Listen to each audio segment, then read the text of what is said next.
In the midst of a growing number of geopolitical issues in today's world, steps towards peace have often gone unnoticed by the general public. Though such peace agreements are rare, their significance should not be ignored.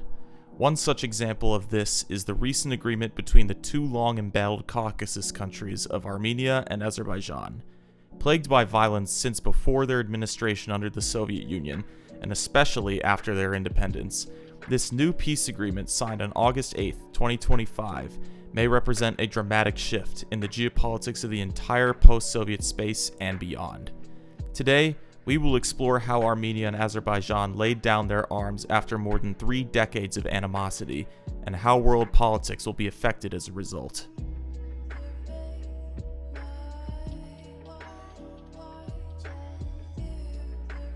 Even before their modern independence, the Armenian and Azeri nations have been embroiled in conflict due to issues over territory both nations deemed to be historically theirs.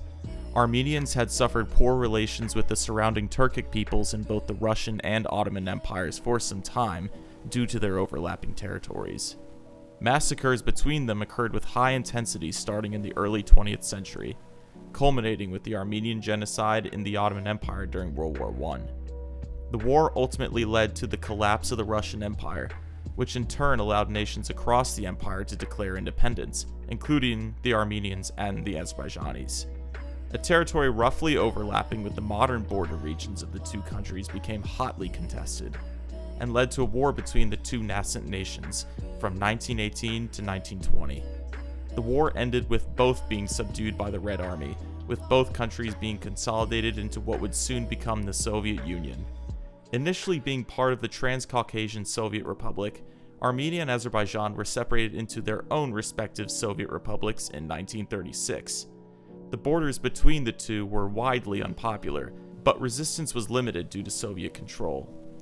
An autonomous region within Azerbaijan, the Nagorno-Karabakh Autonomous Oblast, populated at the time almost entirely by Armenians, would become the most major issue for the region in the future.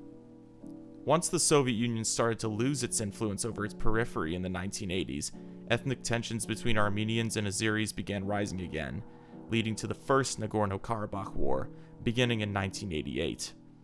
After the Soviet Union officially collapsed in 1991, and the new Russian Federation lacked the ability to quell the fighting in the region due to its own internal issues, Armenia and Azerbaijan, now independent nations, went into full-scale war. The first stage of this conflict ended in 1994, with Armenia and its puppet state Artsakh in the territory of Nagorno-Karabakh, controlling much of western Azerbaijan. Ethnic cleansing occurred in both countries, with massacres and refugee crises running rampant. The conflict remained in a state of low intensity for much of the next couple decades, but left Armenia largely sidelined from global politics, being mostly surrounded by Azerbaijan and its closest ally, Turkey.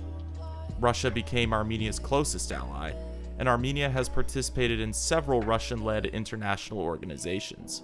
Tensions escalated again in 2020, with Azerbaijan launching an offensive on sections of its occupied territory. The war, while only lasting 44 days, significantly changed the political situation of the region, reducing Artsakh to just a portion of the Nagorno-Karabakh area, with its only connection to Armenia being the Russian-operated Lachin corridor. The most recent escalation of the conflict occurred in 2023, with Azerbaijan capturing the rest of Artsakh within a day. Subsequently, nearly all of Artsakh's Armenian population fled to Armenia, resulting in the biggest refugee crisis since the end of the first stage of the conflict.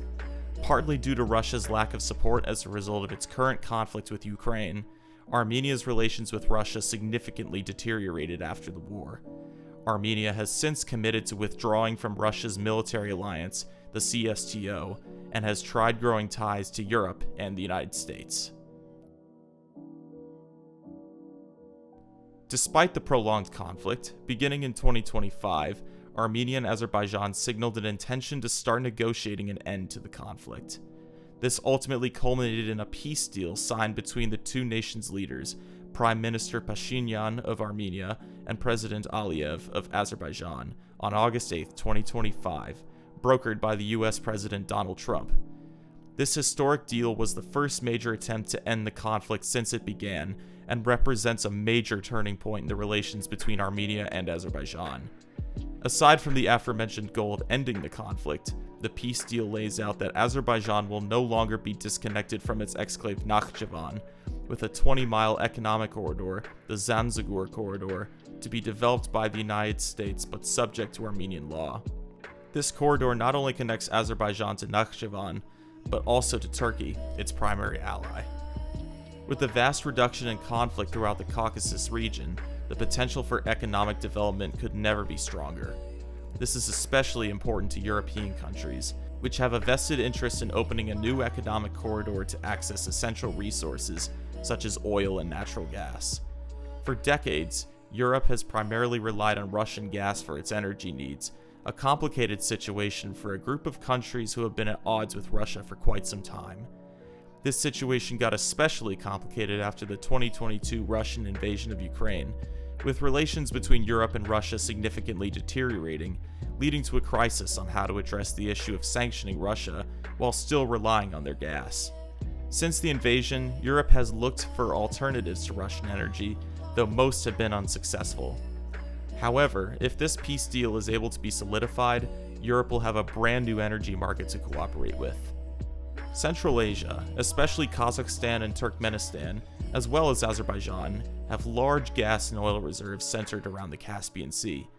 Additionally, they also have large mineral reserves, especially uranium in Kazakhstan.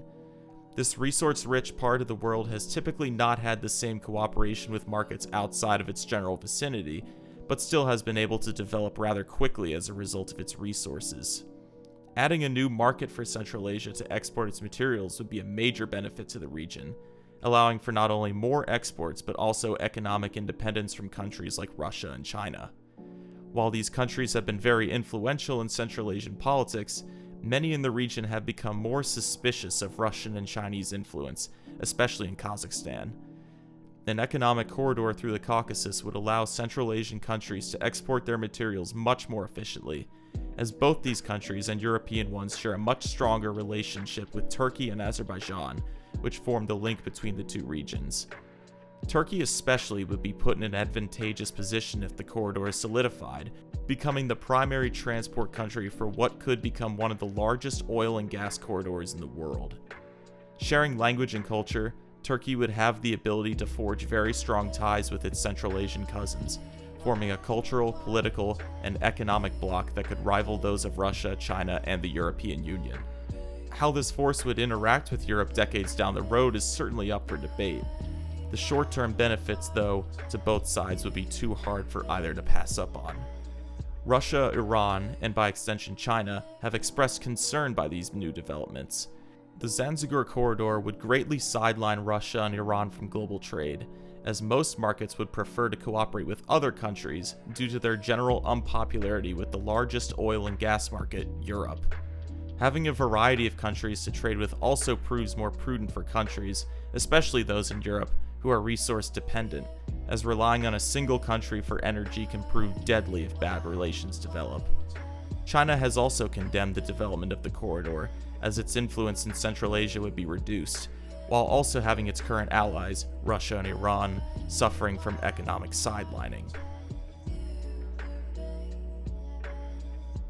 So how likely is it that Armenia and Azerbaijan will ultimately normalize relations, and that the Zanzibar corridor will be completely operational? As of the present, it is more likely than it has ever been, but the rise of tensions can never completely be ruled out, especially considering the history these two countries share.